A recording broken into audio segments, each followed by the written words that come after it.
Ahead of the upcoming Bihar State Assembly elections, political temperatures are rising with Lok Janshakti Party or LJP Ramvilas faction's leader and Member of Parliament Chirag Paswan making a major announcement.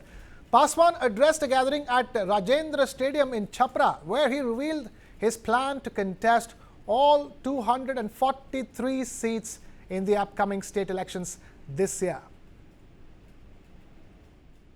ये लोग ये सवाल पूछते हैं कि क्या चिराग पासवान विधानसभा का चुनाव लड़ेगा, तो आज सारण की इस पावन धरती से आप सबके सामने मैं ये कह के जाता हूं कि हां, मैं चुनाव लड़ूंगा। मैं चुनाव लड़ूंगा बिहारियों के लिए, मेरे भाइयों के लिए, मेरी माताओं के लिए, मेरी बहनों के लिए। और बिहार में एक ऐसी व्यवस्था हम लोग तैयार करेंगे, एक ऐसा बिहार हम लोग तैयार करेंगे जो सही मायनों में बिहार को विकास की राह पर आगे लेकर जाएगा।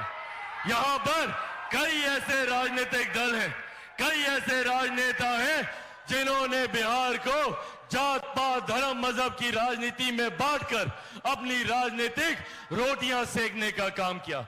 इस बांटने की राजनीति से इन्होंने अपना घर परिवार तो इन्होंने बेहतर कर लिया। Now those comments has fueled speculation about the impact on the BJP-JDU alliance. Remember, Chirag Paswan's LJP contested 137 seats in the 2020 Bihar elections but failed to make an impact as it won just one seat in Matihani. And in 2024, Paswan won the Hajipur Lok Sabha seat of Bihar by defeating RJD's Shiv Chandra Ram by over 1,50,000 votes. Currently, Chirag Paswan is a Lok Sabha MP and a cabinet minister in Prime Minister Narendra Modi's government under the BJP-led NDA alliance. We have my colleague Rupesh Kumar now joining us on the phone line for more. Rupesh, this is a big announcement from Chirag Paswan. देखिए, बिल्कुल चिराग पासवान ने जब पहली बार नौ संकल्प महासभा की थी सासाराम में, उस वक्त भी उन्होंने ये घोषणा की थी कि मैं बिहार से विधानसभा का चुनाव लड़ूंगा, उन्होंने खुद के लिए। उसके पहले तक कयास लगाए जा रहे थे क्योंकि चिराग पासवान तब तक खुद सिर्फ ये कह रहे थे कि मैं बिहार की राजनीति करने के लिए बिहार वापस आना चाहता हूँ। लेकिन उस वक्त उन्होंने कहा था कि मैं बिहार से विधानसभा का चुनाव खुद लड़ूंगा और हमारी तैयारी सभी 243 सीटों पर है। आज जब वो छपरा पहुंचे सारण में, तो कई सीटों पर उनका अपना दावा है। उसके पहले भी कई जैसे मसरख हो गया, मढ़ौरा हो गया, ऐसे विधानसभा क्षेत्र हैं जहां के उम्मीदवार उनके पास आते हैं और वो कुछ सीटों पर अपना दावा भी पेश कर चुके हैं। लिहाजा आज उनकी रैली छपरा में थी और छपरा के मंच से फिर एक बार उन्होंने स्पष्ट किया कि वो बिहार तो लौटेंगे ही, वो केंद्र की नहीं बिहार की राजनीति करेंगे और बिहार से विधानसभा चुनाव भी लड़ेंगे और सभी 243 सीटों पर चुनाव लड़ेंगे। हालांकि ठीक एक दिन पहले उन्होंने कहा कि बिहार में एनडीए पूरी तरह से इंटैक्ट है और बिहार में मुख्यमंत्री नीतीश कुमार के नेतृत्व में चुनाव लड़ा जाएगा। जब भी उनसे उनके बयानों की स्पष्टता पूछी जाती है कि सभी 243 सीटों पर चुनाव लड़ने का ऐलान जब आप करते हैं तो क्या आप खुद अलग चुनाव लड़ेंगे, जैसा कि आपने 2020 में बिहार विधानसभा का चुनाव अकेले लड़ा था। तब उनका जवाब होता है कि हमारी तैयारी सभी 243 सीटों पर है। जब आप गठबंधन में हैं तो सभी दल सभी 243 सीटों पर अगर चुनाव लड़ेंगे, उसको उस तरीके से वो लिखते हैं।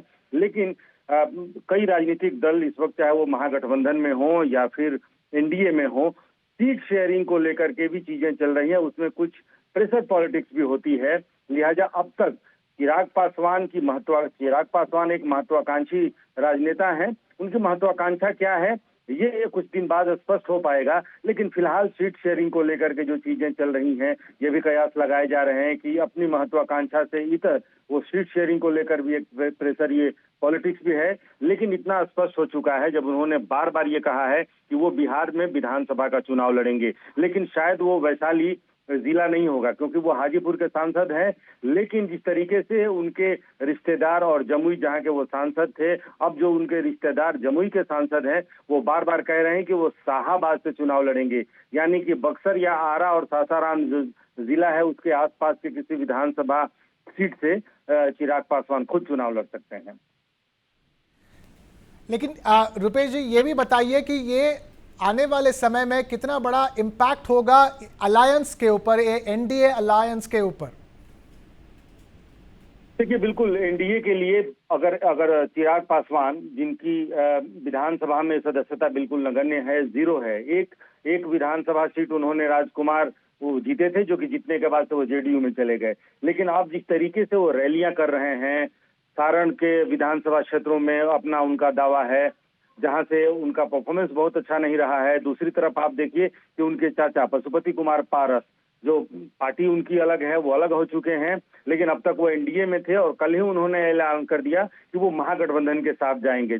और तेजस्वी यादव पशुपति पारस के घर चले गए, वहां उन्होंने भी संकेत दिया कि अब आरएलजेपी, जो पशुपति कुमार पारस की पार्टी है, वो महागठबंधन के साथ चुनाव लड़ेगी। अब तक रामविलास पासवान का जो वोट बैंक है, 4 से 5% जो पासवान वोट बैंक है, चाहे वो विधानसभा चुनाव हो या फिर लोकसभा चुनाव, दोनों ने अलग अलग लड़ा था, पशुपति कुमार पारस और चिराग पासवान ने।